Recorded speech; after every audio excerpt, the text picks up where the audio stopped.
We're ready to VOD review game number 2 of Griffin versus SKT. I'm going to tweet about it in 1 second. Let me turn down the audio so you guys don't get assaulted by my keyboard, and then we'll get started.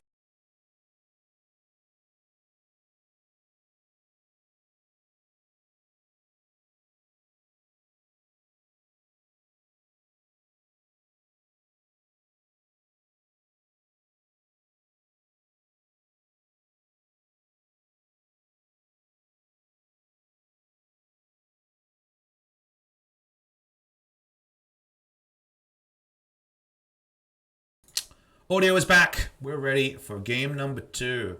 SKT versus Griffin. So, let's get the draft going, and then we can connect to some more specific points. Gonna make us nice and quiet here. Shut up, Atlas. Oh, shut up more, Atlas, but less. Is that enough, Atlas? All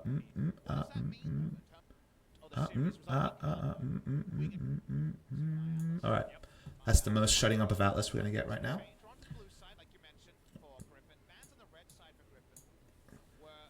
Alright, so we're zooming in on this one. I'm going to move to 1.5 times speed. Again, I always click the wrong buttons. Sorry, team. Zooming through picks and bans. So let's get the bans done and then pause and talk about agenda. So, Griffin on blue side for game number 2. SKT on red side. Now, I think if you're the coach here, between the 2 games, your biggest takeaway should probably be, I'm calling about Coach Griffin because you're the team that lost, was, all right, the bot lane can't happen again. The Kai'Sa Shen got just obliterated in terms of priority, and we can't allow that to happen again from SKT. Because you're going to have to make your trades around the map. They didn't need to, like they were kind of lulled into this TP Tristana with lethal tempo that just got them huge inroads in the bot side. Tristana was way too far ahead, and then from there, the Kai'Sa just never had priority. It was never actually playing from ahead. So because of that, that's my take on what can't happen. In terms of the bans, all pretty standard here. Griffin, we noted in the pre-match, has to ban Thresh, so they don't want to give that away. They don't want to have a losing 2v2 again, so they just blind ban Thresh. This time on the blue side, they can ban away Klid's Lee Sin. So we're going to probably see a different approach to the draft. Loving the hovers from Griffin. And Callista's up. And Callista being up means Callista is going to be locked in. We see a lot of this around the world now. Plenty of people attributing it to Korea. In Korea, the answers to Callista we see are things like Nocturne and Ashe. Kind of a duo of picks in order to just pick the Callista and try to punish her. Ashe and Lane has got good range, so can poke Callista at a lot of moments. Or Draven. But we don't have a lot of Draven players. And Teddy... The thing about Draven is, Draven can be a really strong champion in Korea if it could be late rounded. But Korean AD carries, I'm pretty sure, are really scared of early rounding Draven, and then you just pick a comp that just bounces him around. Or, say, Gragas, or champions that really frustrate him when it comes to either catching axes or trying to get knocked into a team fight. So teams are pretty paranoid about first rounding the Draven, and it only really feels like Sandbox is willing to do that. So we'll see what the decision is here. I don't actually even remember the entire draft here, so I like the fact that I can relive it kind of for the first time. Callista Galio is seen as the strongest Callista lane because it's very, very reliable. It does a lot of things. It kites forward and back really well, and it kind of reminds me a bit of a souped up Callista Nami, which for a while, if you guys remember, was the God tier Callista lane was Callista Nami, when you had the ability to use these disengaged supports in an aggressive way to open a fight and then just be Fate's Called out of the fight. And Galio can open up in the same way, but also use the Fate's Call for a disengage or a second knock-up after the AoE taunt. So Callista Galio, strong to brawl in the early game when you might get a cheese kill with some spears, but in general, it's kind of a disengage-engage duo that works really, really well. So I think it's going to be pretty popular. You notice Galio's banned away this game. So Braum Lissandra first round from SKT. They're really liking Braum early round and then counterpick AD carry. They're probably a little bit surprised because it hadn't been cemented that Callista was a first pick anywhere in the world till this game. So because Glist is first picked here, they're probably a bit surprised. They probably thought Braum and then we'll have a flexible choice with our AD carry. But the AD carry has already been revealed, so that value is gone earlier. And if they don't take AD carry first round, you know AD carry bans are going to come in. So from there, it's just Lissandra for mid lane for Faker here. Purely a setup champion. They're blind picking his champion. Someone's going to have to be blind picked. They go with Faker. You don't want to blind pick your jungler against Clid. Against Tarzan. That's really scary. And Tarzan on the red side often will hold on to his jungle pick till overall last. And Korean junglers in general have gotten much more reticent to actually pick jungle early. So close to Alistar, the Callister lane is the duo they go for. They've seen Braum already, so because AD carry wasn't taken in the first round, they know this is a lane that Alistar can lane against. It's a lot more bold to take Alistar blind pick in earlier scenarios, but Alistar's a response pick is different. It's one of the areas where LEC and other regions are different, is that we don't get Alistar blind pick in Korea. People are very worried about what it means for the 2v2. So, for example, a lot of teams in LEC will first pick Alistar, but it's seen as too bold here, so this is a safe Alistar draft. And then we get the Chovy lock-in of Irelia on 9.4. Irelia experiments in Korea have been up and down. It's seen as a blind pick top laner in challengers. It's done okay. It's not really a Yorick counter, but it can do okay there. You can play it mid lane, but it was target nerfed with the W change, no longer reducing magic damage. So Lissandra doesn't do that much damage early in the game. So maybe it's one you could run, and it does outscale Lissandra in the side lane because you can chase her down in longer lanes. But the Irelia one is an interesting gambit here that we needed more information to truly evaluate. We knew SKT were going to take something, and we get Lucian Braum versus Kalista Alistar. I'm a fan of Lucian Braum in this matchup, but Alistar in teamfights against Lucian is so strong. People don't talk about it that much, but it's pretty god tier because you just either he wastes all his damage on the Moo Cow because you just isolate him, but you either headbutt him out of damage range or you just tank his damage. I think both cases are really valid, and Lucian can't push damage past the front outside of his piercing line. That doesn't matter later in the game. So Alistar really occupies Lucian's time really, really cleanly, and that's why I'm a pretty big fan of the Alistar here, and that's the small advantage they get building, but 2v2, Lucian Braum, you know, that's a strong lane. Second round bans. Sejuani ban here is, I guess, a coverage ban for Lucian as well, for similar reasons. And the Ryze is a flex champion that does really well on most side lanes in a scaling method. They already have Irelia, and you're worried that if they have Irelia Ryze, then Ryze, which answers Lissandra in the mid lane, would maybe be able to also answer your other pick, and then suddenly side lanes in 1-3-1 can't be played. So that's why we do see the Ryze ban here. It's mostly to coverage ban for Lissandra, not expecting Chovy to be playing Irelia, but it also hedges the bet. The Sejuani is a bit more peculiar. It's a fallback for Tarzan, who's always played it in and out of meta, who's playing a Kesper Cup before the buffs or the changes came through. Griffin bans, they're actually banning away Nocturne. This is a very tricky ban. So Nocturne in Korea is very strong with TP drafts, and you see Lissandra, so you expect the TP gank advantage. So you're relieving pressure from side lanes. So it says that Griffin want to play 1-3-1, which means the Ryze ban falls in well with it. But Nocturne's usually seen as an answer to Rek'Sai or an answer to something a bit slower. So they actually ban kind of a combo draft piece, like Nocturne works well with a certain type of draft, but also just a pretty standard blind pick jungler on the Aatrox.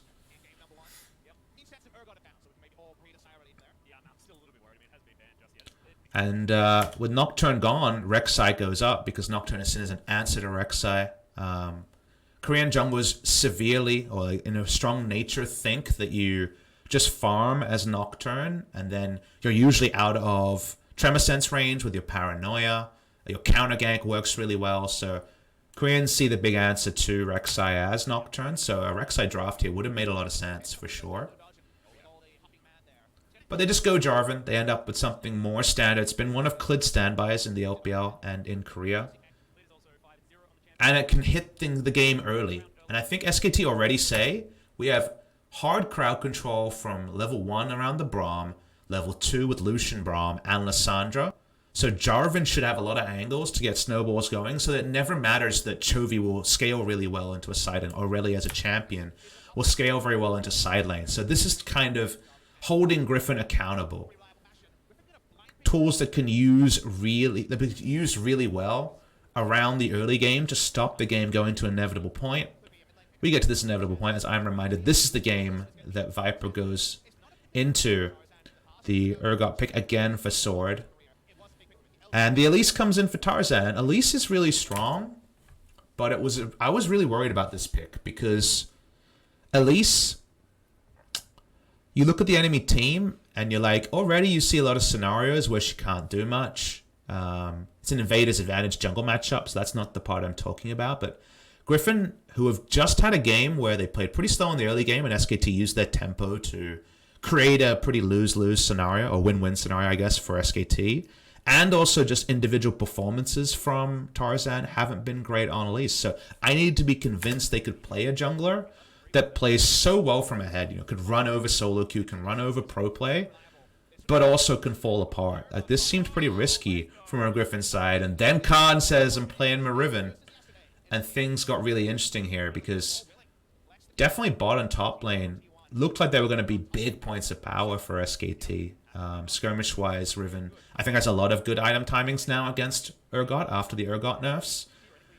And Lissandra is pressured by Aurelia, but should be able to like hold on. And now this draft feels pretty early game reliant from the side of Griffin. Like, it doesn't have to be. They always have pick power, and they opened up the kind of later parts of the game by at least having mixed damage, because previously they were only going to have physical damage. At least opens up going for this Urgot and having double physical, triple physical threats.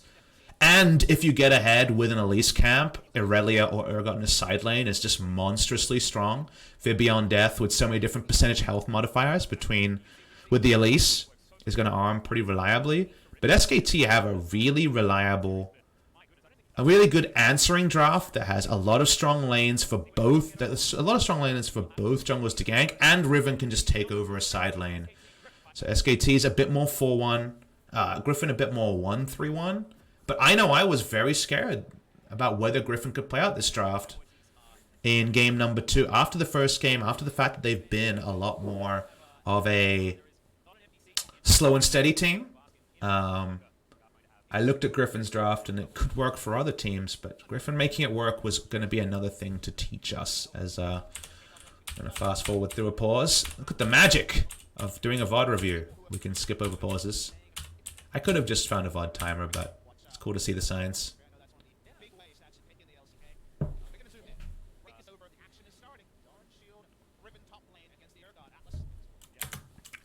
So level 1 wards here show us that as of 53 seconds, not much has been done. Very early sweeper change from Clid. So he rushed down, I assume, to put down the coverage ward, and then went back for sweeper. So wants to be able to split up the map. And sweeper is so important in a game like this when top lane's Riven Jarvan versus Urgot Elise, or Aurelia Elise versus Lissandra and Jarvan. Having a sweeper and not giving an information advantage removes the reliability of the cocoon, you know? It removes the reliability of the picks on either side. So I think the sweeper turn early is very intelligent.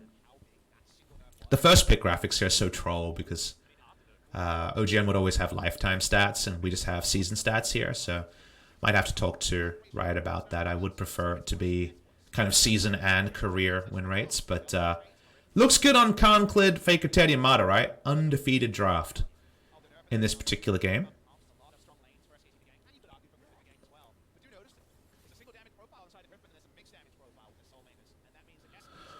So we zoom in through this game. You know, we feel like there's a lot of lane power on the side of SKT. Tenacity rune taken on the precision tree for Conqueror here. Clid's got the God level 2.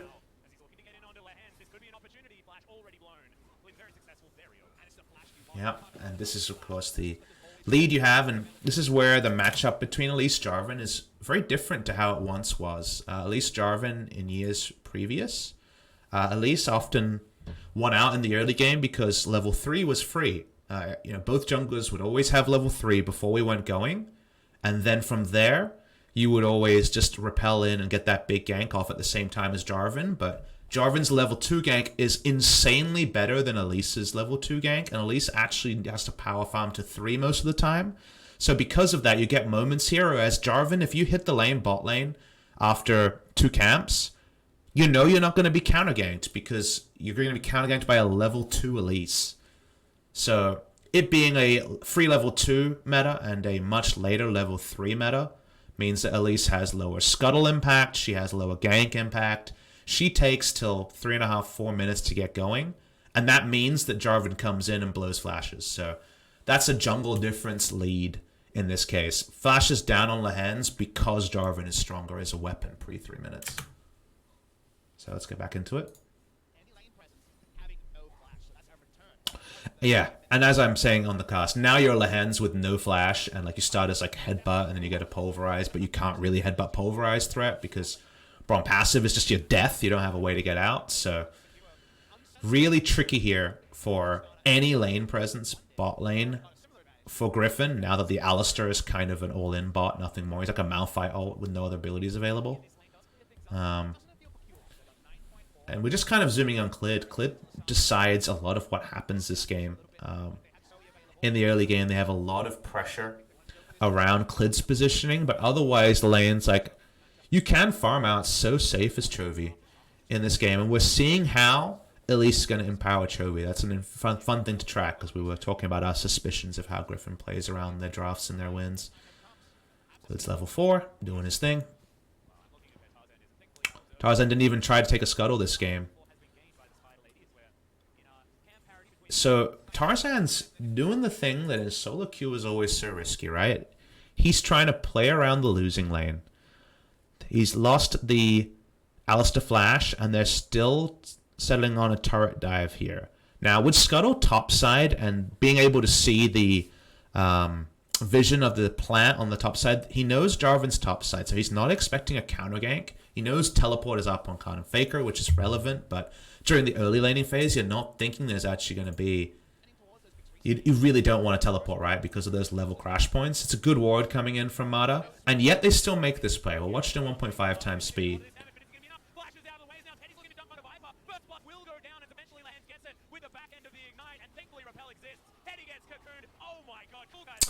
So this is like such an insane dive. You can tell by how excited 1.5 times PapaSmithy is on this play.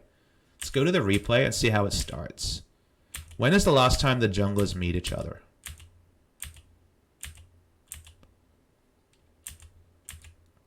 They never do. So you know that Jarvan's taking his bottom side camps and going top side. That's your anticipation when, given how the game is played out. So when the scuttle, a scrying plan is hit, which is not yet, is now. Scrying plan is hit, and he sees the scuttle as topside. Tarzan makes the informed read that, I mean, you know that it's Jarvan that hit this plant, and we're going to assume, for the sake of the review, that that was actually information to the advantage of Tarzan. He could have also just assumed, hey, scuttle's topside, so I'm definitely going to get double scuttled and roll with this. Notice he never hits his plant, which tells me that it was spotted on the top side. We actually see red pings from Jarvan saying, hey, I'm taking this scuttle crab. It's up, so when you ping out that, you're also expecting bot lane to play defensively. And what do we see? We in fact see, it's fun to see the next levels here, because in real time it's very hard for me to give full credit, but Jarvan pings the plant, and then what does Mata do? He moves from left to right. He's already pinged it out. In comms, no doubt, we're in 0.75 times speed. And Teddy wards. So Teddy's the only one with a ward. So he's the one to ward this off. Jarvan has told the team, hey, scuttle is topside. They could be looking for a dive bot. And Teddy agrees. And SKT have this one scouted. So there's an information advantage now. Now SKT knows that Tarzan is there. And Tarzan doesn't know he's spotted. But notice Tarzan never stutter steps, never thinks about it. They've committed to this, and it's so risky. They have 4 minions. The last melee minion's going to die. They're going to take turret aggro. They don't have Alistar to headbutt Polv and then get out for free with flash. He can't reset because you can't hex flash when you're taking damage. And then Viper has his summoners up. Important to note. Teddy, this game also important to note, has heal. This is not TP. If this is TP Tristana like game number 1, this dive is actually going to work more often than it doesn't. My thought is this dive works less often than it does for multiple factors.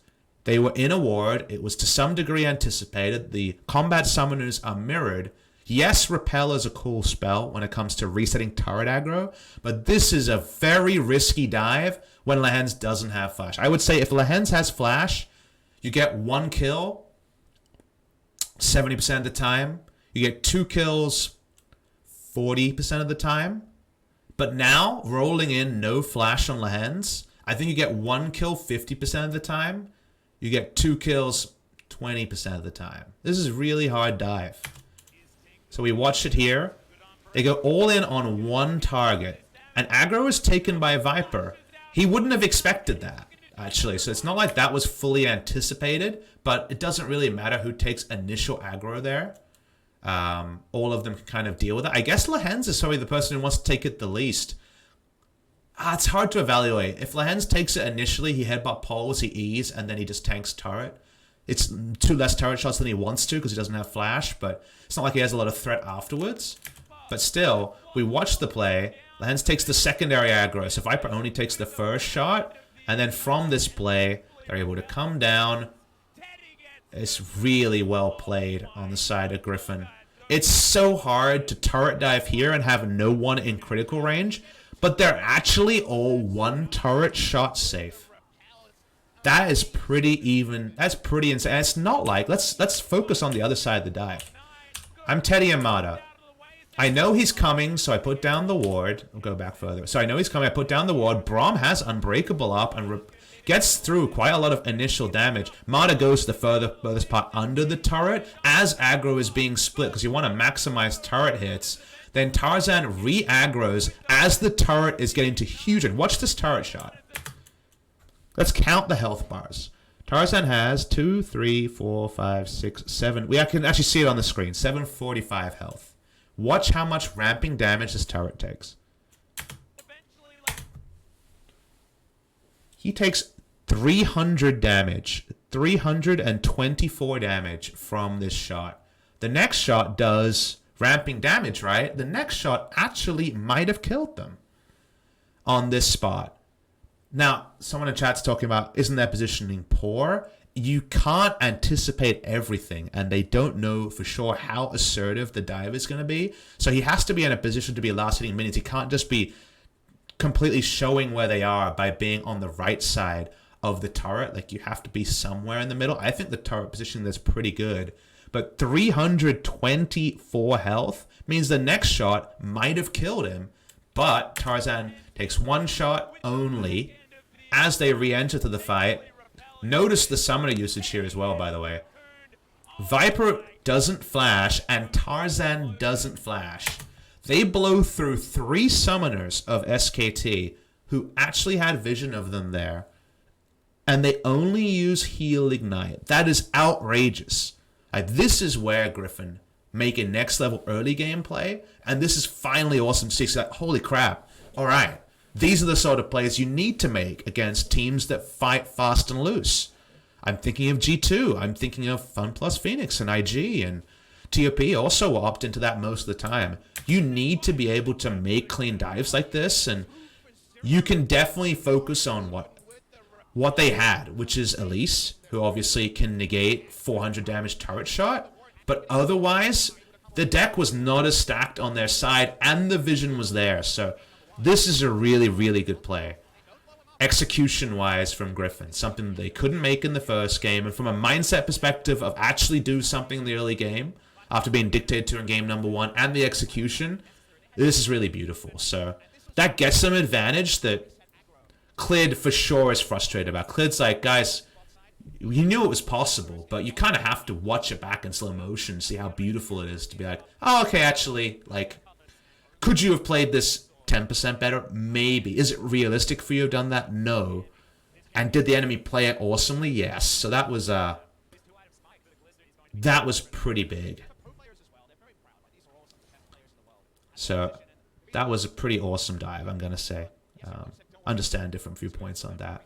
And that gets them a lead in the 2v2, and I really like Lucian Braum in this matchup, so now we have the first item buy being so lopsided. You have Hail of Blades, remember that includes Ravenous Hunter and Taste of Blood.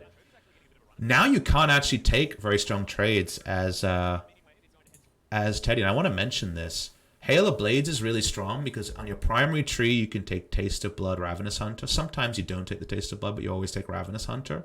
Now, Callista has 2 stacks of Ravenous Hunter, probably Taste the Blood, Hail of Blades for good short burst trades. Remember, Lucian's a burst trade 80 carry, and a Bilgewater advantage. So you have insane combat advantage in trades that should not be there in the Callista versus Lucian matchup. That's from the dive. So dive execution has just made a mockery of any analysis of bot lane, and now actually Callista's super far ahead with summoner advantage as well. So it's a bigger lead because of the Ravenous Hunter, I think, that just doubles down on how strong the trades are going to be here. And now they have a winning lane in the bot side, and mid lane is starting to tip the way of Aurelia as well. With that winning lane, they also have first room of the bot side. Lucian Braum aren't pushing in. They're being pushed in, understandably.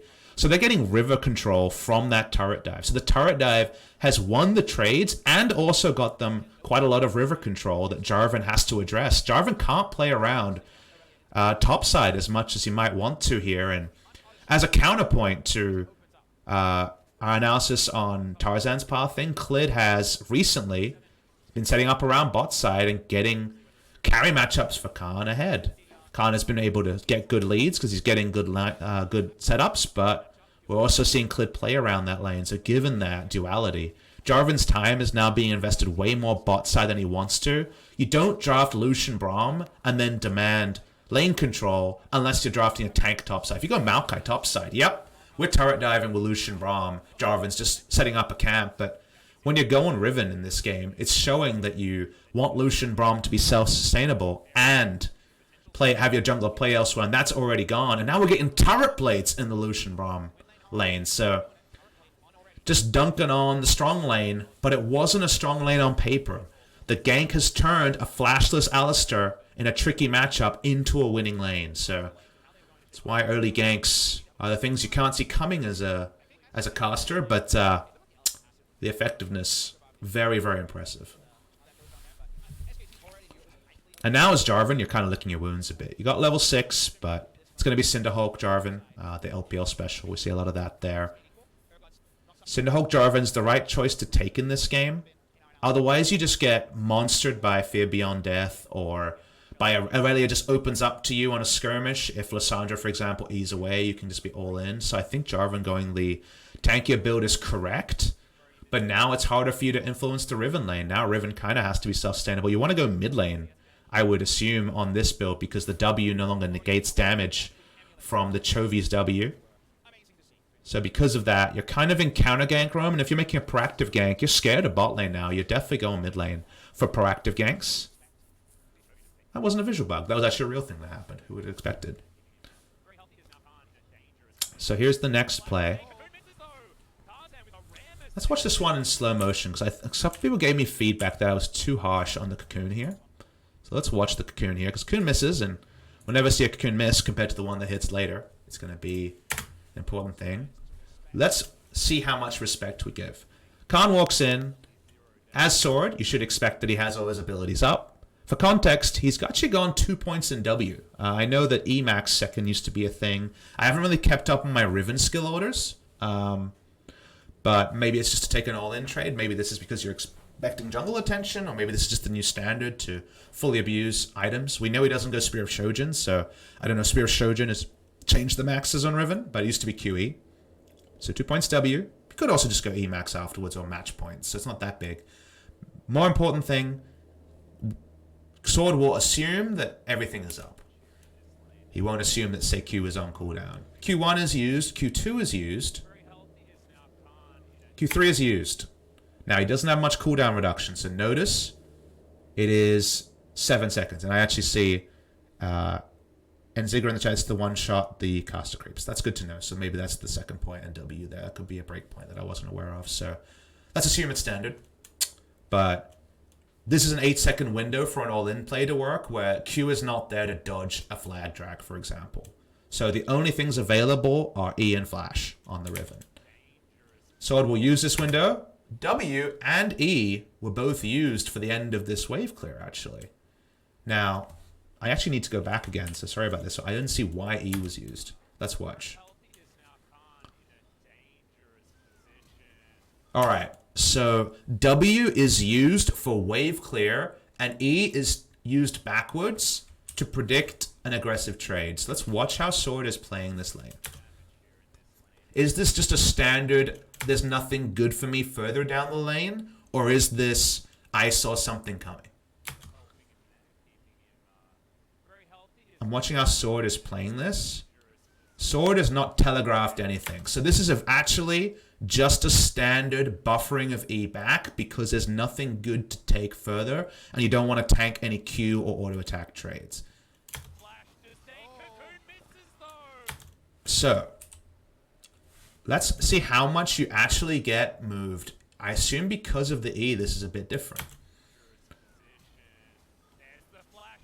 Okay, so the reason why Tarzan is unlucky here is that the play would work perfectly if the E hadn't opened up extra direction. He is cocooning where the Riven would have been if she didn't buffer the E earlier. Because of that, you'll notice when this all-in happens, Riven is, let's count the units, 100 units further back. A Teemo further back when she's flipped, and the flip no longer leads to a cocoon. Flip cocoon there would have hit if not for the Riven using the E. So that was Khan showing good lanership. I'm not going to be able to just queue onto the back line here. He used his W earlier, so he showed he was going to show no interest in trying to clear the instant clear the ranged minions. And then Tarzan, it's impossible to adjust for that. Everything happens. We're watching in 0.75 times speed. So, yeah, I think that's very well played by Khan top laner sense.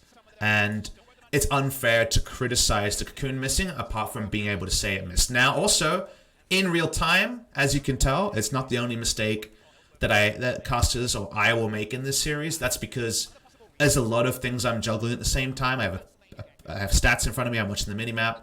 I'm looking at the gank. You can't take in everything, and you sometimes have to do the kind of re-editing of the past, whether that's the camera missing an event or fully understanding it. We don't get the chance to rewind it in slow motion, but good to note there that Tarzan, I think, no blood on his hands, tries to go from winning bot lane to winning top lane, and he's a buffering back of E short of picking up the kill. So he's actually hard done by, but I think it kind of equals out. Bot lane dive went so well that if top lane doesn't have an unknown variable like that, it's almost too much for our boy Tarzan. He needs to be kept on this earth, not in the nether realm. So we'll take that one. So I'm rewinding mostly to see this play, but also to show you guys that Kallisto Alistair has 3 turret plates lead in the bot lane. That's pretty insane. So that's already, bot lane is a bit on fire. How does this play start? So a recall happens. Urgot decides that I want to go and clear out a ward, or at least is investigating vision. It's a double reset. Riven reset at the same time. And so we're watching here. He's on a ward. So this is just purely Sword is on a ward. They even grow a teleport here. So this is very much a set piece play from SKT. And they have the TP coming because they have no idea if more members of Griffin are on the way. Now, they shouldn't expect Alistair. Do they know where Chovy was? Chovy was mid, and then he goes bot side through vision. So they know Chovy's not there. The TP's actually kind of curious, right? It's almost like Faker underrates how much damage his duo does. We'll play out the play, and we know this is a double kill to SKT, and this was them firing back in the game.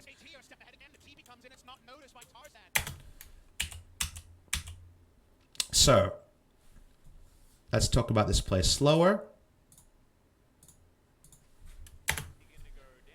So SKT knows in advance that this play is likely to work, and Sword Summoner is down, so they come for the pin. So it's nicely played. The TP is a big investment, because why do you think the fight is going to end up topside to the point where you invest TP? I think is a fair question for Faker.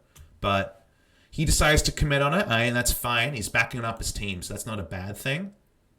Now, you can see TP channeling in the Fog of War, right, guys? You guys are aware of that.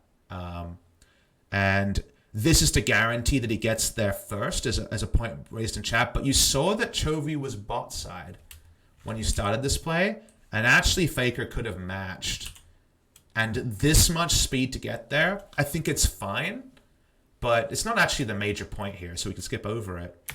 I'm very surprised that Tarzan, at this point in the play, knowing that Sword's flash is down, maybe not knowing that Urgot ult is down, but the health bars are so huge anyway, he makes the flash play over. Now, you can see TP in Fog of War.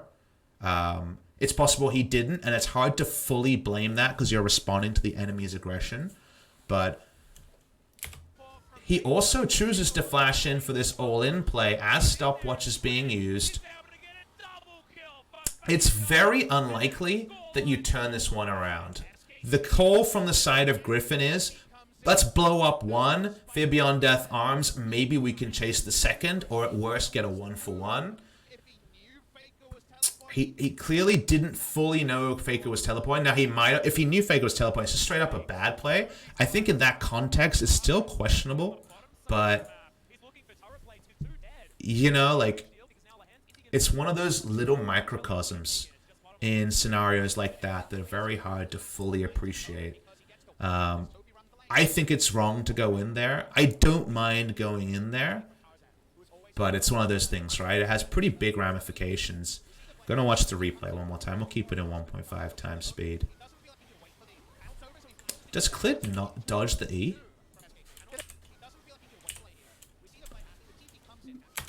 Let's find out if Clid dodges the E. If he dodges the E, he's just the biggest monster of all time.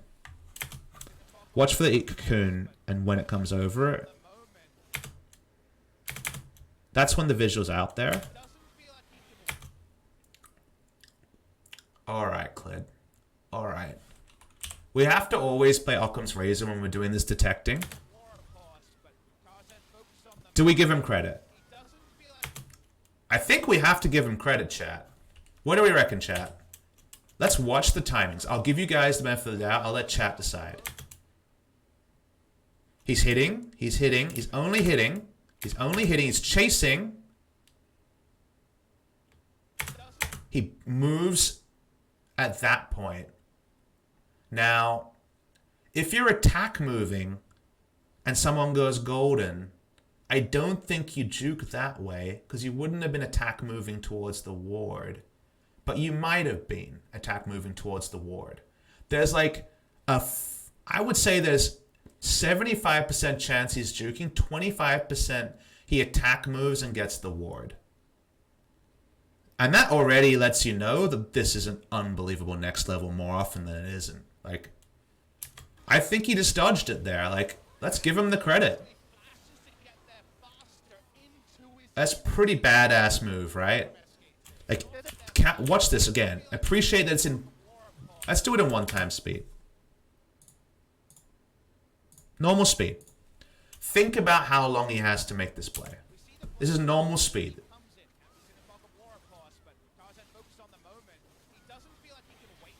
That is, what, 0.3 of a second to see the cocoon coming? Holy shit, man. That's a sick play. Let's give it to Clid. Clid gets it, chat. Clid's just a monster. He predicted and responded.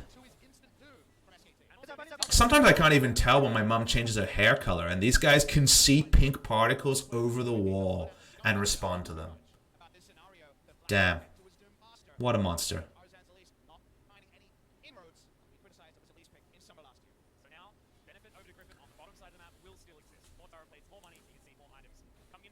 This is why I'm Wood, right? Woody over here. And this also changes the game a bit, because now Riven was able to actually get back some lane presence. Because now that that gank's gone well for you, you're not expecting for there to be further visits. You don't have an item lead. I guess you have a Ninja Tabi lead, which is something. Jarvan's found 2 successful ganks. And Faker now is bailed out of a laning phase where he was struggling perhaps more than we would have expected. In mid lane early, I would assume Lissandra would fall maybe a buffer of 5 below or 5 above in terms of CS, because you can just kind of wave clear. But there's lots of lane positions kind of around where Aurelia is standing right now. If you can freeze the wave out there, Lissandra's like, if I Q at the wrong time, it's going to get frozen. Like, I can see how Lissandra would fall a little bit behind, but the 2 kills arrests the advantage and actually gets the kill bounty onto Faker there as well. Doesn't help the bot lane. 9 CS lead now because they saw the jungler elsewhere, but all of these trades that should be huge winning trades for Teddy, i.e. he used his ultimate and Griffin used nothing, they're actually taking health bar disadvantages because of Ravenous Hunter, Blade the Ruin King being done earlier than you would expect it in a good lane matchup. Top side, Tarzan taking Rift Herald around the control wall. They moved it from top lane Brush to around the river here. That is actually really well shown by... I'll talk about it here. I'll talk about it live. This was shown by the replay observers. This is not a PapaSmithy next level. But when you see the Rift Herald, it was actually control ward on the Rift Herald. They went around, they scouted around the Rift Scuttle vision, and then they actually managed to pull the Rift Herald to that spot so that it couldn't just be, say, stolen over the wall by a late ward or a flag coming in. Remember, it's Jarvan with flash and flag and drag. The reason why Elise makes this play is that the Elise has been able to move the Rift Herald out of the Rift Herald pit, and actually, even though Rift Herald's a pretty thick gal, she's not spotted on the Rift Scuttle vision. You are actually able, if you kite it correctly, to aggro Rift Herald to walk around Rift Scuttle vision. So that now there can be no contest. At this point, Jarvan would have to walk through the river where Aurelia has lane priority. And if you flag over, you can't see the Rift Herald. So that's actually a next level Rift Herald take that I didn't even know about. I didn't know that when the enemy controlled Rift Scuttle, you can kite it out of the pit, and then the enemy's like, this is just BS.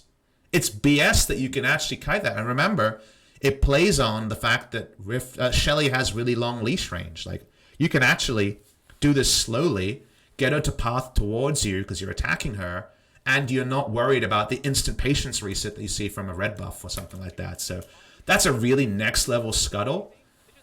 Next level Rift Herald. And it's one where SKT will be so frustrated. Let's see when they start the... See, when Chovy goes topside, they suspect that it might be started soon, but they think they're going to get a tempo lead. Instead, they're actually a whole Shelly behind on taking the Mountain Drake, and you never really want to make that trade. So it's insane that this wasn't spotted. You'll see the replay. The observers show a replay that confirms that Shelly wasn't spotted walking over. Anyway, Rift Herald put down. SKT get to play on Teddy's side, and Teddy was the one who was struggling the most. So getting the advantage here is pretty important. They want to get some gold onto Lucian Braum. It's going to be a big tempo lead for Griffin. They can get 2 turrets here because of just how stealthily they started Shelly. They're mostly just ulting here to get them to back away. They actually get the 3rd trade because Griffin in the same time is pushing mid lane. So look at the assignment of the... Look at the next level here of Griffin. Griffin here, they understand, of course, that there's going to be 2 here. Chovy goes top. It's pretty standard for Kalista Braum to move over. Remember, Kalista can't just wave clear from range, right? But the play is so beautiful because they understand how strong their tempo is, and they go from bot lane to Raptors. They skip through Raptors. They don't even finish Raptors because it's more important to push in mid because SKT have to put up a contest against Rift Herald, and then from there, it's going to be the push in mid lane. So Griffin just get the 2-for-1 because of the start of Shelly and just the completion of Shelly, and SKT end up making an overall negative trade. This starts, interestingly, on the weak side, right? They're not jungling around the Kalista and the Alistair, they're jungling around the top side. That's a lot more even, all things considered.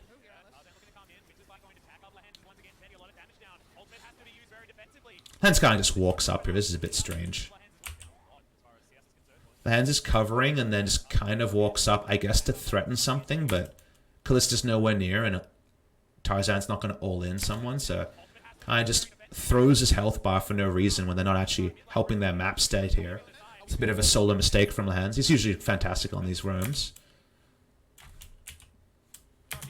Jarvan walks up first. Urgot picks up the minion wave and is there to stop Clid looking for a turret dive. Urgot never responded. I think a turret dive could definitely happen there. There's a bit of a looming death on both sides. But the Rift Herald here is the real MVP play. It's kind of the super play. Between the turret dive and the Rift Herald play, those were the super plays. Here we go. So, we're going to toggle vision. Where is Elise? She's just towards the end spotted. Only if you're watching for a half second. So, interesting to know. I don't know if you kite that slightly better, that there's no reveal, but there's minimal reveal there. And it's also the fact that obviously it's far enough away from the wall that you can't contest. So, not exactly strictly what I said. It was revealed towards the tail end of the play, but still very interesting information to know about the take. So, people partially correct there. Updating the language on it. You can do a lot, but you can't apparently, at least based on that take, completely subvert vision. We'll wait and find out if there's another way to do it. Yeah, Shelly Rift Herald, Shelly leash ranges is something that isn't talked about very much in the game. Someone in chat here, actually, I'll answer a question. Big Rig 107. Do you think that sort of vision exploit should be in the game? I think yes. I think the vision ranges is something that teams know so well, right? There are control wards you can put down that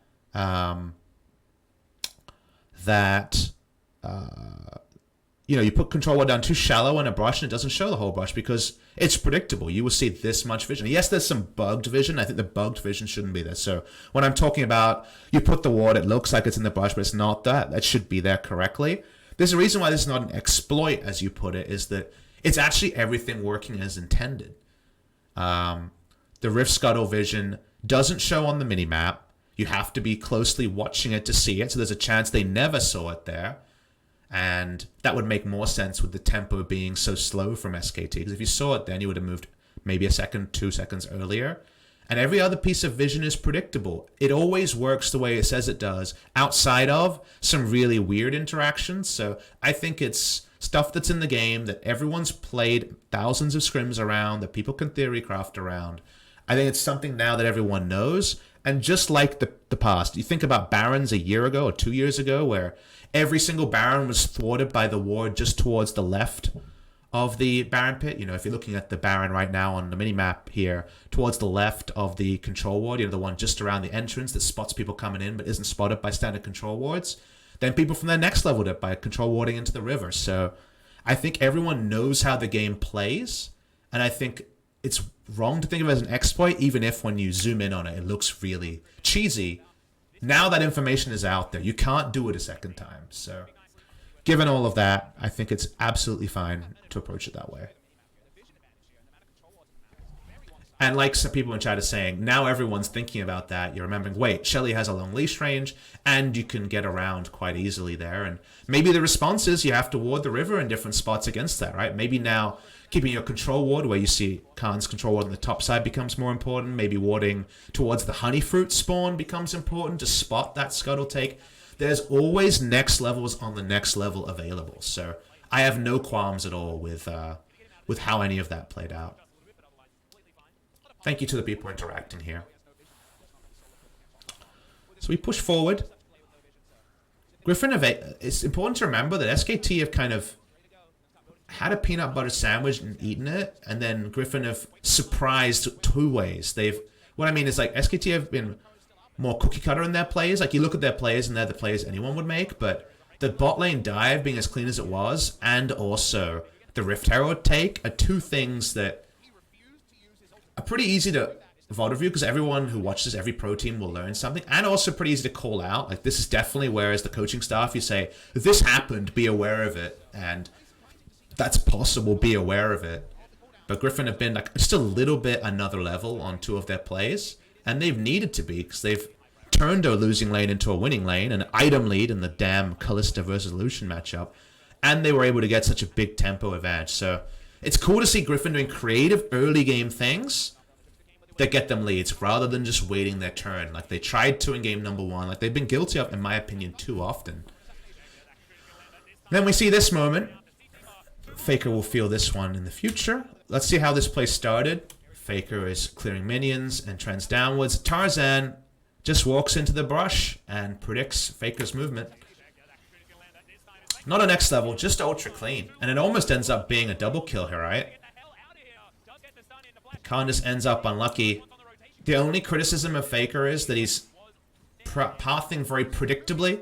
I think almost everyone makes that path, but Cocoon range is pretty big, and they had no vision on the Elise coming in, so I think you have to call it a small Faker mistake. I don't think I call that one calamitous, but it's a little bit too straightforward. And then Khan, who, if you remember, was awesome on his teleport in game number 1. Like, his teleports against Nocturne, oh, if you missed the game 1 rotary, go back for those, another level. They're awesome teleports. He was responding in 0.75 seconds or 1 second. He teleports in, and Faker just doesn't get to self-ult. He has Sorcerer's Shoes, he doesn't have Tenacity Tree, so he goes down. So you can't call that a bad teleport, and you can say it wasn't the best face check, but it's not in any way terrible play. It just kind of happened the way it did. This one is the one where, let's watch this play. So Faker is like, that sucks. I need to see the minion wave position. Aurelia's on the minion wave. Elise is spotted on a ward, walking up, right? And then Chovy's spotted on the ward. Elise goes all the way around in kind of a peekaboo move. So, my issue with this player, and why I'll call this one out, is why? Why is Faker this far up? Now, we should mention it draws Chovy's flash to get this to happen. But let's consider this from Faker's perspective, because I think people are always ready to jump on Faker and laugh at him, or ready to use numbers, but I'm not that kind of person. Like, I think if Faker makes a bad decision, it should be called a bad decision. It doesn't matter that he's the best of all time. The best of us make mistakes. I say naughty words, I get in trouble, like, no one's perfect. Faker just died, likely Elise's top side, knew Elise's top side now again, because saw her on a ward, right? Now, she goes all the way around, which is a little bit tricky. That part, whatever. But here's a bigger problem. Faker is like, Elise is around and could be in that brush. He also knows the minion wave is super far away. Like, everyone knows how minion waves spawn. You can go on the other side of the rift and be like, okay, minion wave is going to take a while to crash this far in. I don't have a turret here. My question is, why push up? Because you have no control topside. You pushing up further isn't going to make you have more control topside, right? Because that's just not how it works. You've lost 2 turrets already. There's a chance Elise is there. You have your summoner and ultimate up. You didn't get to use it last time, and you're a bit frustrated about that. But this is really far up. Like, you can stand... Let's watch the start of the clip. There's no reason for Faker to go past the first turret. Minions normally crash in between the 2 outer turrets, right? But obviously 2 turrets are down, so the minions have further to go. The minion wave at this present point is 2 to 3 seconds away from coming up, and you have no control, apart from a very shallow ward that saw Elise around. You didn't see her leave, you saw her around. So that is why I think this is just too far up. Cocoon into stun is over 2 seconds of CCN. He dies just like he did the previous time. So I think that's the fixable mistake from Faker. That's him walking too far down the lane. I think the first time is fine. We obviously missed the side kill here. There was a lot of chasing going on in the bottom lane, but that's my take there, is that Faker has to wait for the minion wave to push in. He was already at a really good item break point, so he wasn't greeding for anything.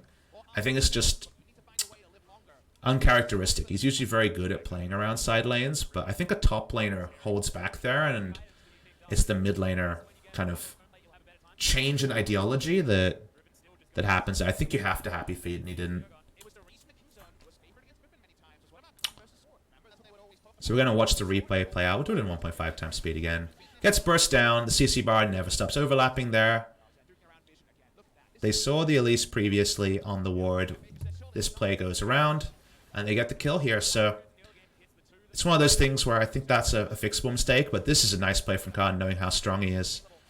When you see that play, you don't have to respect the jungler. Riven has been playing with respect to the jungler for the majority of the laning phase and doesn't even take a speck of damage with the Death Stance and Black Cleaver there. So now you've got Aurelia clearly in a very good spot. Now, not getting solo kills on Faker. Faker against Aurelia will self-ult and buy time for her team to join with the Lissandra. But you do have solo kills on your side. So, yes, you took less gold from that trade, but Riven's now in a really good spot to push bot lane. The problem is you're losing Baron vision. And if you think about Griffin's comp, the Baron turn is good. Alistair with Sums Up, Elise, Repel, Urgot with Righteous Glory, even Aurelia, and Fate's Call as well. It's not God tier, it's good. Their Baron speed is no Mountain Drake, that went to SKT. Their Baron speed's okay. It's pretty good, but it's not like ultra God tier, so I would probably say B+ on the Baron, and that's enough to be pretty concerned that you have no control around this area. You know, Teddy has to fight for a red buff, so that's the only problem with splitting the map, is that there's more things for Griffin to take on the top side than there is for SKT to take on the bottom side. Now we'll let this play out at full speed.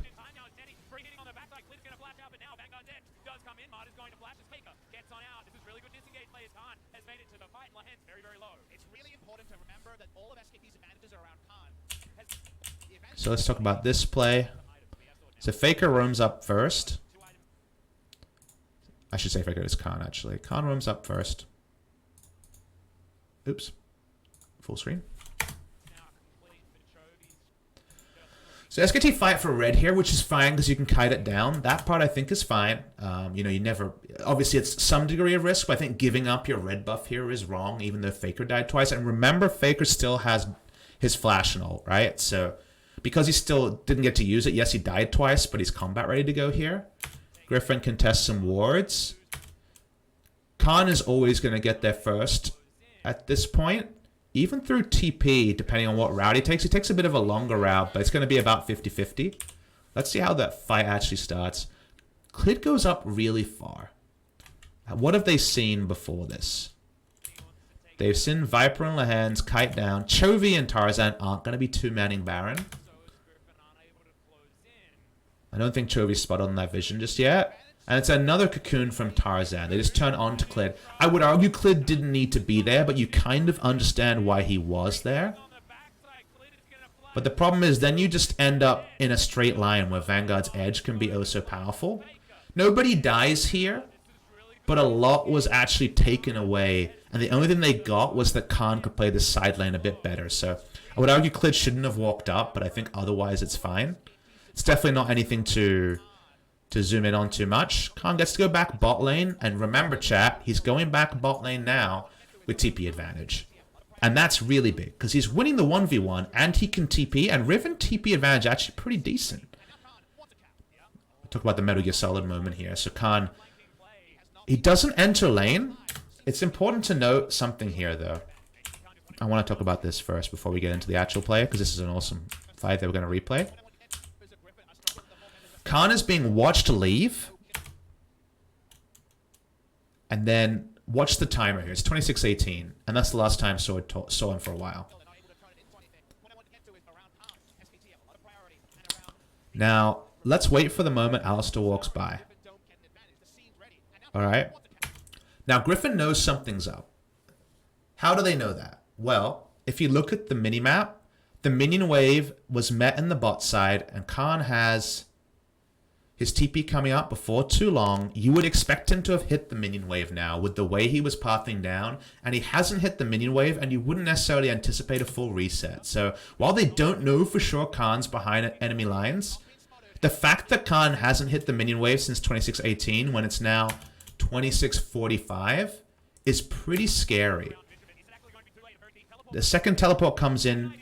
Hard to say whether this one's spotted in Fog of War. We'll assume no, but they do spot Khan on a ward at this point. You think Khan's looking for a flank just because of where the minimap has been at this point, and then you get the confirmation from the controller.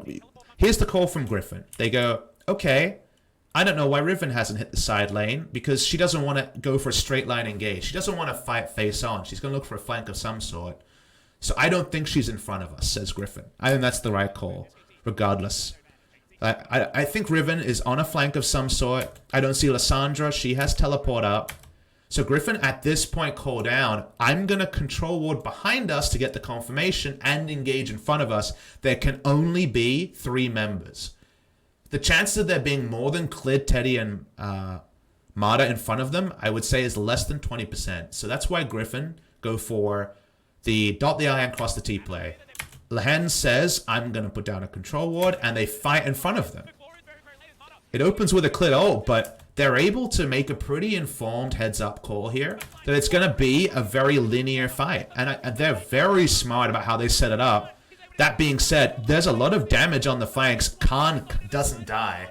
The Yakety Sax begins. Overall, it's a 2-for-1 for Griffin, but I think a lot of teams don't fight that decisively what's in front of them, scared of what's behind them. And I like the problem solving they took as Khan goes for this merry escape that's awesome.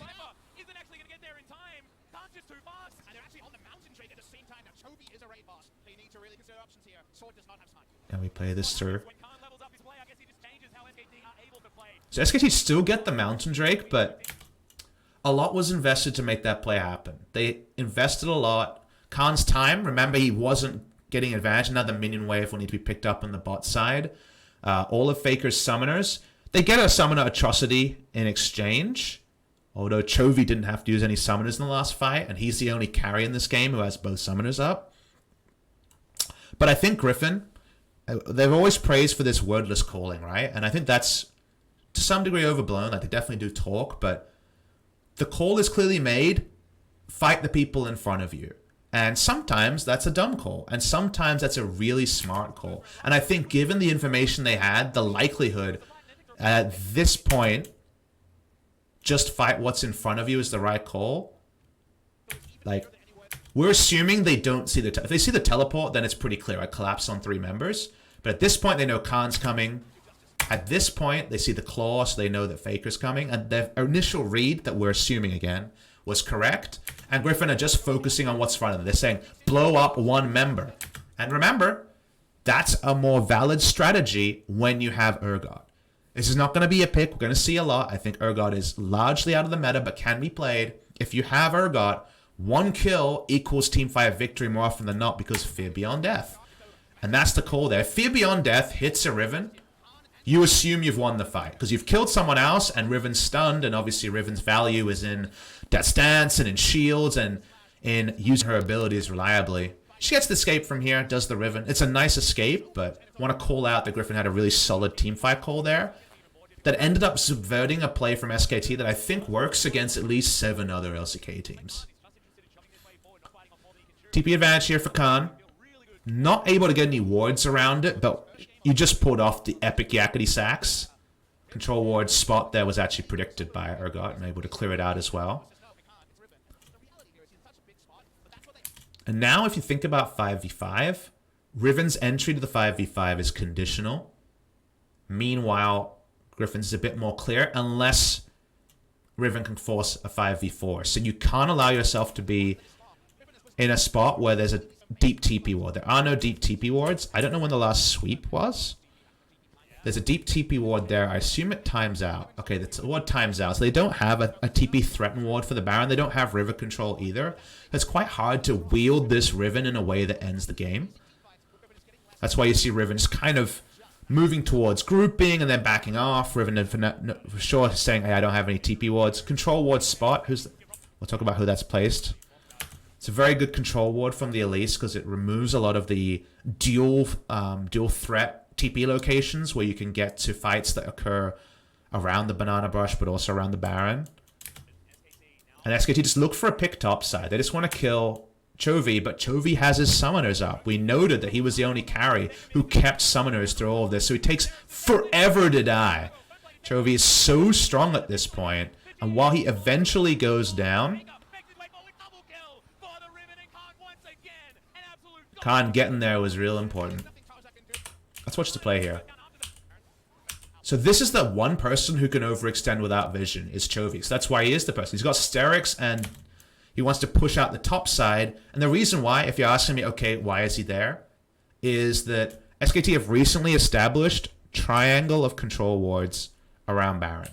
So they have to push out mid and top. And they definitely can't have both mid and top pushed in. Otherwise, they're just so hard. It's so obvious when you're gonna face check for Baron vision. And then Jarvan, Riven, Lissandra, Braum, like some of them's gonna pick you to death. So someone has to hit a minion wave here. It's going to be Chovy. He's the right person. He's got his summoners up. So he hits the side lane here. Let me see the TP timing on this one. TP timing is now. So they're saying at this point, let's kill Chovy. It's before he's used a summoner, but that's the call they're making. And they have a lot of CC that even CC reduction isn't going to work. Jarvan ults for this. They want to punish Chovy for walking up. And it takes a long time, but Riven can go on the turret and is still Riven. It's a point we always talk about with Elise falling off, just like with Rek'Sai. She cannot do anything to a Riven or to AoE. So it just dies instantly on the back end. So good call from SKT to punish. Griffin making the right play. This is League being played on a very high level. SKT say, we can get this person. We have enough CC with Jarvan, Lissandra, Riven that we can chase down the kill through summoners. And Griffin say, Chovy needs to be the person pushing up. We can't allow this map to be completely dark. End result is the SKT play it better. They get the secondary kill. And this is what gets SKT access Baron. So I like the play from both sides. Notice Sword doesn't have Smite. So they don't have to worry about 3-level advantage from Sword on the top side. Got over 2,000 viewers, by the way. Shout out to everyone joining us. We keep going. You keep playing this one out.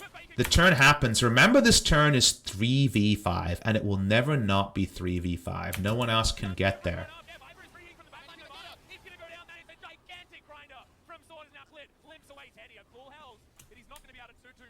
So it's the right time to start the fight. However, the fight is won by Griffin. Let's review why. We go in at 0.75 times speed. So they start onto the Baron at this point. They're in position on Baron. No one's behind it, so no one's taking crazy damage. The people alive are Urgot, who's at full health. Alistair, who has ultimate available. Important note there. So can also be unkillable. And Viper has double lifesteal. We'll get the confirmation on items. Go back further. Sorry, guys. Just want to confirm his items so that we don't say anything wrong. Double lifesteal and Blade the Ruin King. So this is the Hopping Mad. I can frontline and I have Cleanse Up, no flash heal, but Cleanse Up with the QSS and double lifesteal. So I can take a lot of damage. They also know at this point that Khan's ult is down. In fact, every ult except for Culling and Braum ult are down. So there's not actually as much damage, and Viper couldn't be stronger with Hurricane and double lifesteal. Remember, Hurricane bolts proc lifesteal. You got two big boys. You got Baron doing damage. So it's kind of a 4v3 because Baron is hitting people here. And watch Viper in the backline. There's no way for Teddy to push damage onto a backline. It's what we said about Lucian against Alistair Urgot, true frontlines. So, compare the damage in this fight. 3 members of Griffin. 2 frontliners in Viper. What is the plan to get to Viper? They don't have really tools to do so. Faker tries to get close, he can't get there, and they just can't get anywhere near. And the fact that Baron machine guns down as the Ren set begins means that this 3v5 isn't even close. It's not like Griffin did super things in the fight. They just chose the right fight. And SKT 5v3, you see the difference in value of Teddy and Viper. It is so much harder for Lucian in that scenario to do anything relevant. Consider the AD carry difference here. With 2 more threats and everything else, what can Teddy do? Auto attack, Q, auto attack, passive, R, only hit Lehens, and then gets 100 damage onto Sword and Viper at the end. So it's very relevant what was up and what wasn't. Khan didn't have ult, Faker didn't have ult, Clid was furthest away from ult. They had no way to get to Viper, and it goes back to our comp analysis of how 5v5s work. When you have that strong a frontline, you see the difference in how Kalista can fight and just how Lucian is as a champion. Lucian doesn't often look vulnerable, but Lucian is strong at diving threats coming to him, putting out 600 damage with awesome auto attack cancels, and then changing to another person having all his cooldowns back up, right? Skating around a team fight. But that's just not what was available to Lucian when forced into a Baron 5v5. So, pretty cool to watch in this scenario. I think it's just one of those things where SKT in the VOD review will approach the scenario differently and they lose the Baron from it. So, we're going to watch the replay here just to look from it from more of an SKT perspective and say, were they too slow to turn off the Baron? I think that's a fair question to ask. We're going to watch just the start of this play, obviously less interesting. But knowing that Riven and Lissandra can never do damage to the backline and it's 2 thick boys up, do they stay too long? Baron's at 4,000. Are they going to finish this Baron? Clid EQs onto the Baron as they start the turn. That's a mistake in terms of communication. Okay, so the only telltale sign that they have a split call there is that Clid EQs the Baron instead of saving his EQ to EQ onto the Kalista. That's a split call that shouldn't have happened. So you would assume that the call there wasn't clean. I think a lot of teams would try to burn Baron there because it's 5v3. I think SKT had 2 ideas and lost the maximum. So that's the criticism we'll make of SKT there. It seemed like the call wasn't clean.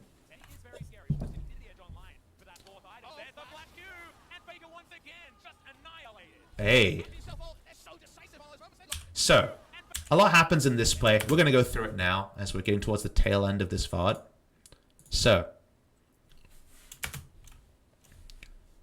let's talk about what happens here because we're getting to the big point, the point that a lot of people have VOD reviewed and things like that. We get out of the replay, let's talk about it. So, they don't know who's in that brush. That, of course, ends up being the most important brush in this game. They don't know. Lucian walks around. Khan is there. If we watch the minimap, we even see it on screen. Teddy is revealed. He does just about reveal the position. I'll tell you when.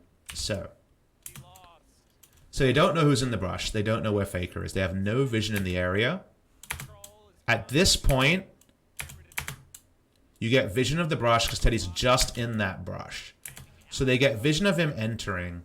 I don't believe Teddy steps into the brush again, but I believe the vision that was gained of Lissandra was up till about there. So speaking to, watch the replay again, just to confirm, vision of the brush removing and lingering, Faker entering. So yes, because you have position of Lucian because Lucian is granted vision because you took damage from him from auto attack. So when you take a targeted attack, you get vision of both the brush at the start and also the vision around him as he kites back. So you would have just about found Lissandra previous to this entering the brush. That's the vision they have.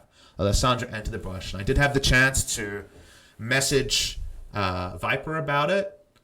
And Viper confirmed that they had vision of Faker entering the brush, but no more. Like his exact, like where he stopped. Like if he was visual bugging, they wouldn't know where he stopped in the brush. He's walked into the brush, but they don't know how far into it was. So Tarzan at this point knows Faker is in the brush somewhere. That's all he knows. Of course, they're coming for the collapse here, but if you miss the cocoon, Faker at this point gets in, right? Because let's watch the next CC. Watch for the next CC. Let's assume cocoon misses because they don't know where he is. Like cocoon, like at this point, you can see from the glacial path that you just take a shorter glacial path and you're safe. There's no forward vision at this point. The blue trigger comes in late.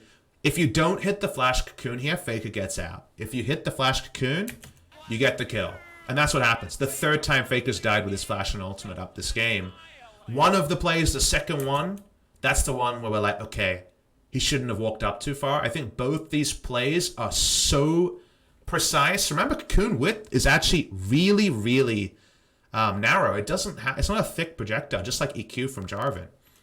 Now, here's something I messed up. Cleared, E, and fail Qs. I assume that wasn't a bug.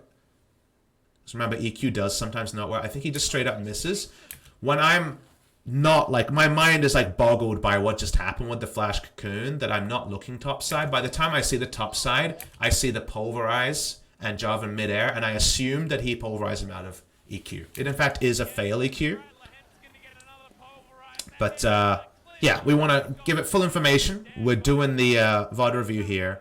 They did not have final position on Faker. So that's why it's still a blind flash cocoon. It's not truly blind, but the meaning of blind is blind to exact location when we talk about an analysis. It's not, you had no idea where on the map that person is, so you flash. Because if you don't know Lissandra's in there at all, and you flash cocoon, and it hits Lissandra, is that a good play, chat? Is a question I want to ask you. Let's say you don't know Lissandra's in there. You have no reliable information. You think she's probably on that side of the map, and you flash cocoon and it hits Faker. Is it a good player or is it not? I'm very interested to hear. See, chat understands this. I think some people get it wrong, right? Because some people say things like, well, this team won, so all their players were the best players. And we're much smarter than that, especially the people in this chat. You guys are all the opposite of plebs. You guys are the absolutely the royal carpet. The red carpet is being rolled out for your big brains about League of Legends. It's not the result that you evaluate on. It's the play and whether the play was informed. If you flash cocoon at any moment in the game, you might hit someone with your eyes closed. But guess what? You get to play the game with your eyes open. They use the extra information to know he's probably there, and a flash cocoon at that spot, which is of course the closest towards threatening an ultimate on a short-range champion, that's the right place to throw it. That is where you think Lissandra would be. If you're Xerath, you're not there because you don't need to fish for damage. If your pick CC is targeted and it's long range, you don't need to be there either. But as Lissandra, it makes sense for you to be there because you put faith in your glacial path to escape, and you have your R or W for short-range threats. That's the most likely place for Lissandra to be, but it's still blind. So it's the good type of blind cocoon. It's not a blind man's cocoon. It's just a really inspired cocoon, because the payoff there is the flow-on effect. Everyone else has to disengage. You get the bonus kill onto Jarvan. They're pushing up in the mid lane. I'm going to close that. You're trivializing the Riven split push threat because you just got 2 clean members on the map. That is a match-winning play for sure. Okay, we should talk about this after the fact. So we see Faker kind of chasing the loss a little bit. Like he's so frustrated, right, that he died in that scenario, that he makes this TP play. Let's talk about what information he had as he made the play. So once again, 0.75. He's respawning in 11 seconds. We can skip to that. His information at this point is Elise walking towards Infernal Drake and everyone else slowly getting there. And he mostly goes to kill the Elise, but they see the teleport because there's 2 green wards in the brush and both of them chase. Faker has nowhere to go at this point. He's focused on getting the flank onto Tarzan, but there being a green ward in that brush undoes him already, and then he has no backup, right? So this again is a one thought TP. So there's another area where I think Faker makes a pretty big mistake, is that he has no backup. His best case is killing the Elise and then I guess dying, because how are you gonna, what's your exit plan here? I don't think you're going to steal Inferno, right? And the rest of your team is coming from so far away that I think that's feels like not a tilt TP, but a I can be the carry, like ship leader TP, right? Let's see the blind TP, the blind play. Again, we talked about the vision enough to understand it there. It's a mess up from Clid, and making small mistakes like that can be so costly, as we know. And then from there, it's just the deep TP. And now everything's kind of falling apart, right? Griffin is 6,000 gold ahead. We've already noted that it just feels like you're never going to do damage as Teddy. Like, you got the rapid fire cannon, you got 4 items, but it seems so unlikely that you're going to be able to do damage. Now that GA Aurelia, Damage Threat Elise, Alistair Urgot are going to in your face. Doing damage as Lucian is so hard at this point. We get back to live. Let's watch it close from here, but now Viper doesn't have to care about his positioning. Teddy has to position in a way to do damage, and that's already a duality that sucks, right? That's a duality that's really tricky at this present point in the game. You have so little control of the map now. Your Riven split push doesn't matter anymore because the enemy's got too much gold and the Baron has worn off, but Faker doesn't have TP while making this side lane push, which again feels bad as well. Just like when we're evaluating Griffin's options when they engage from behind, we have to evaluate SKT's. Faker's able to get something by pushing, and you don't assume that Griffin are going to dive super hard. They don't have Nocturne this time, so their dive range kind of has to leverage a huge health bar or a GA, so I actually think that Faker's split pushing there is correct. It's very unlikely to get punished more, and SKT just need to find ways to keep this game honest. When they don't have TP on Faker and he doesn't have a good lane assignment, when Baron's about to spawn in 30 seconds. There's so many things stacked on the side of Griffin. Or SKT can say as well, at least Sword doesn't have TP. Like, that's kind of the biggest win column thing they have right now. And the fact that Riven is still in a pretty good spot in the 1v1.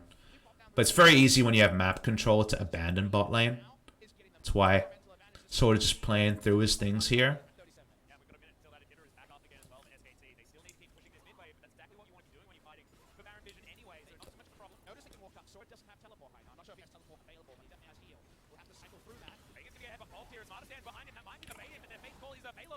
Trying to bait for a pick here. I think, again, that's fine. They're trying to not allow Griffin to keep control ward vision. So the reasoning behind going there as Faker is that that's an area where you have vision.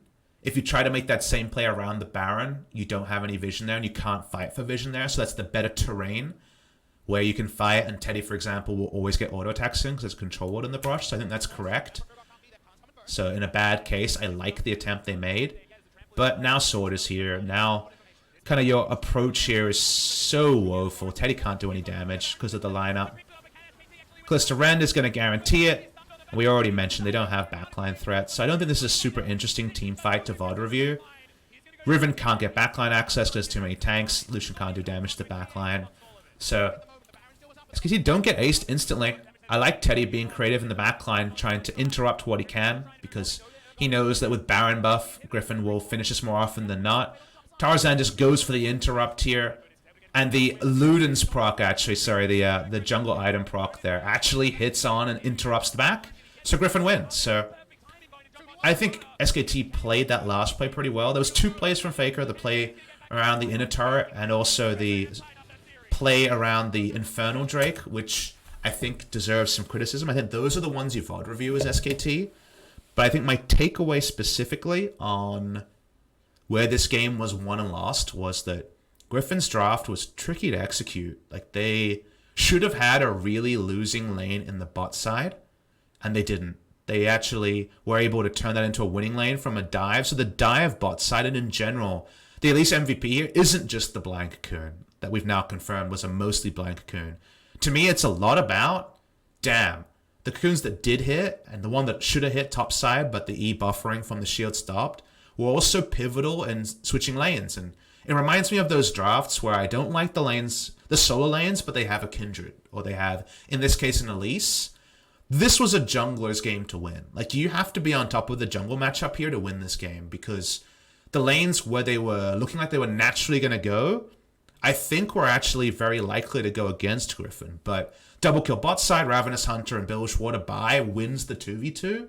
And then the top side play also, you can say it was salvaged by the poor attempt to flash over in Cocoon, but I think the amount of work Tarzan did this game is the reason they were able to get their leads, and then from there they leveraged what they did have, which was big tanky boys in a Callista fight. So I think really well played by Griffin, and mostly well played by SKT, short of a couple of decision-making mistakes that and maybe some comms being a little bit off in terms of their Baron turn being too late in the 3v5.